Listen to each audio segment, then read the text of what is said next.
Bien, petit rappel tout d'abord. Pour une fonction f, rechercher un antécédent d'un nombre k, c'est résoudre l'équation f de x égale k. Ce sont des choses simples, des concepts simples, mais qu'il faut bien avoir à l'esprit.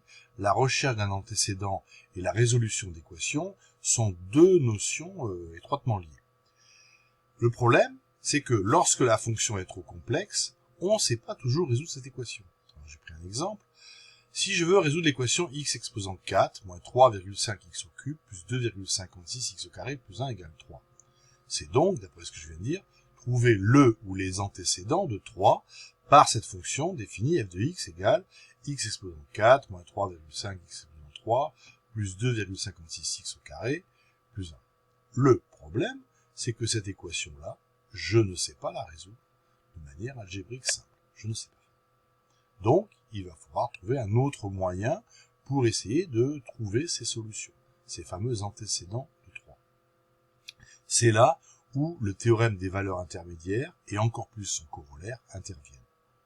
Donc, en utilisant GeoGebra, j'ai représenté à l'écran cette fameuse fonction f, qui est cette fonction, qui est la fonction polynôme du quatrième degré, qui est f de x égale x exposant 4, moins 3,5, x au cube, etc., etc. Donc la voilà. Alors, première chose, cette fonction, en tant que fonction polynôme, elle est définie évidemment sur R. Mais nous, on va se restreindre sur un intervalle, on va éliminer les parties violettes. Là, on va se restreindre sur un intervalle de A à B, A étant ici égal à moins 0,6, on le voit ici avec le curseur, et B étant égal à 2,2. Alors évidemment, je pourrais bouger cet intervalle. D'accord ? Donc moins 0,6. On est parti de là. Donc, ce qui m'intéresse, c'est la fonction définie sur cet intervalle. C'est la partie rouge que l'on voit ici. Bien. Et on s'intéresse donc à résoudre, à trouver les antécédents de 3. Donc on va chercher, on va prendre 3, ici, 3, ici. Alors, est-ce que c'est possible que d'avoir un tel antécédent? Graphiquement, il est évident que ça n'est pas possible, pour une raison très simple, c'est que la valeur 3 dépasse le maximum de la fonction, qui est de 2,81. Donc, d'un point de vue purement graphique, on peut affirmer clairement que sur l'intervalle A, B, il n'y a pas de solution à cette équation. Là, j'ai pris k égale 2,5, ici. Donc on s'intéresse, est-ce qu'il y a des antécédents de 2,5 ? La réponse ici est clairement oui, il y en a un, qui vaut combien ? Il vaut à peu près, je sais pas, moins 0,48. On ne connaît pas la valeur exacte, mais on peut affirmer qu'il y en a un.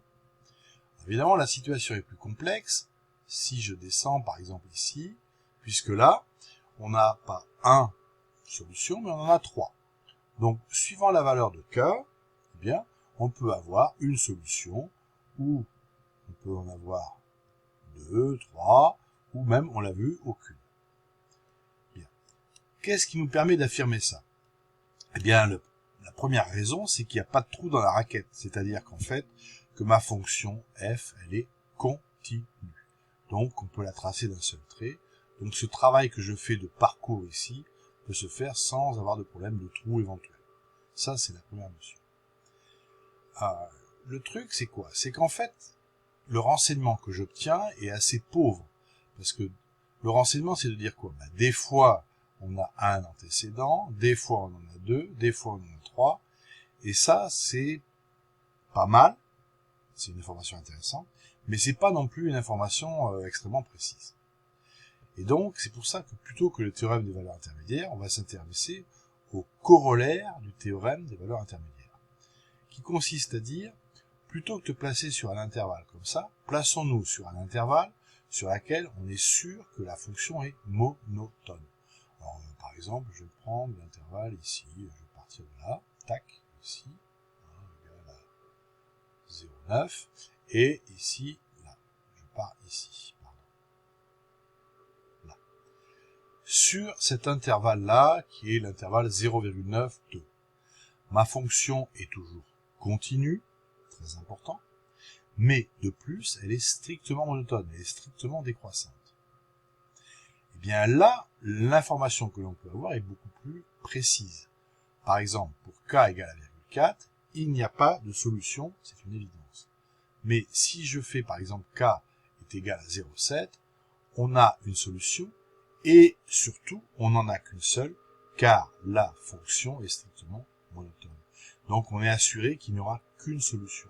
Pas deux, pas trois, on est sûr qu'il n'y en a qu'une.